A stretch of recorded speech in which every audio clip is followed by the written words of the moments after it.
Lane Motor Museum has become quite a popular Nashville destination for car lovers. It's filled with mostly European classic cars, covering several decades of automotive history. Well, down here in the basement, there's a museum within the museum. You see, it's actually the Nissan Heritage Collection that celebrates the company's presence in the USA since 1960.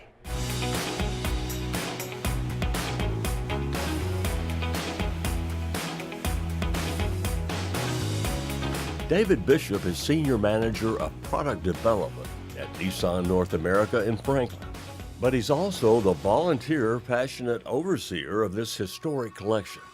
Well, many years ago, probably 30-odd years ago, when the headquarters were back in California, we decided to gather pieces of important history of our automobiles and use them primarily for public relations events. And that collection has grown over the years.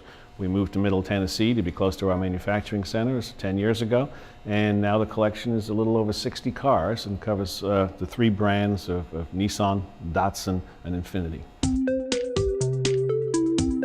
This 1937 Datsun Roadster was the first car mass-produced in Japan, and it marked the beginning of car production for Nissan. It was built in cooperation with the Austin Motor Company of England. But the first model to hit America's shores was this little guy, a 1960 Datsun 1000. It was our basic entry-level sedan, what we came to America with. We came with a small pickup truck, and we came with that sedan. They're mechanically identical, different bodies on them. In 1959, 1960, we sold about 360 cars in America. That's how we started. And we sold 1.2 million last year. The collection features milestone models from ensuing years, passenger cars, sports cars, and trucks, and even a rare sedan now undergoing restoration.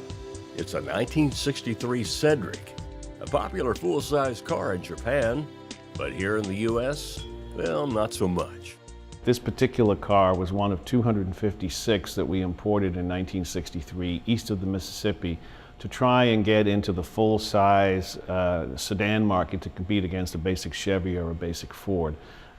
It was, of course, more expensive, and at the time in the marketplace, the American consumer just wasn't ready to pay a lot of money for a full-size Japanese car. They still associate it with, very small cars and trucks. And so unfortunately, it was a commercial disaster.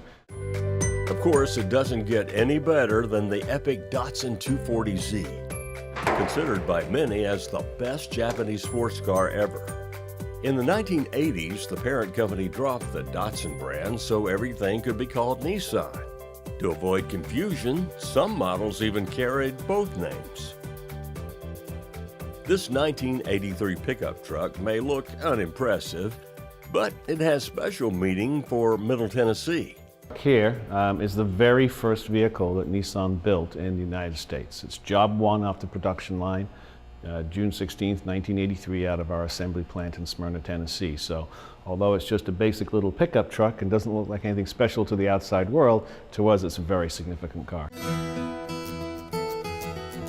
There are race cars, a pace car, and a back wall full of concept cars that made it to the drawing board, if not to the production line. Nissan's immersion into electric vehicles is also well represented. We have electric vehicles that date from the 80s and 90s, as well as the first Leaf, and then the Pikes Peak Leaf that ran to the top of Pikes Peak and back on a charge. We're pretty proud of our history in electric vehicles. David is proud of the work he and his all-volunteer team have done saving all this valuable history. However, there are still gaps in the company timeline that he's striving to fill. There's some other vintage sedans from the 60s and 70s that I would like to add to the collection, but now it's a matter of finding them and finding them in such condition that it makes them economically viable. Now, when he told me that all the cars in the collection were drivable, well, guess what happened next? Let's go for a ride in this 240Z.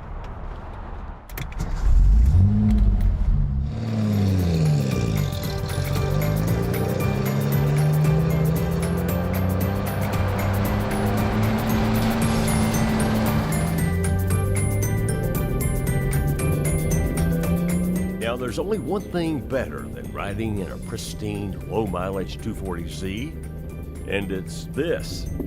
And what a way to wind up our journey down Nissan's memory lane.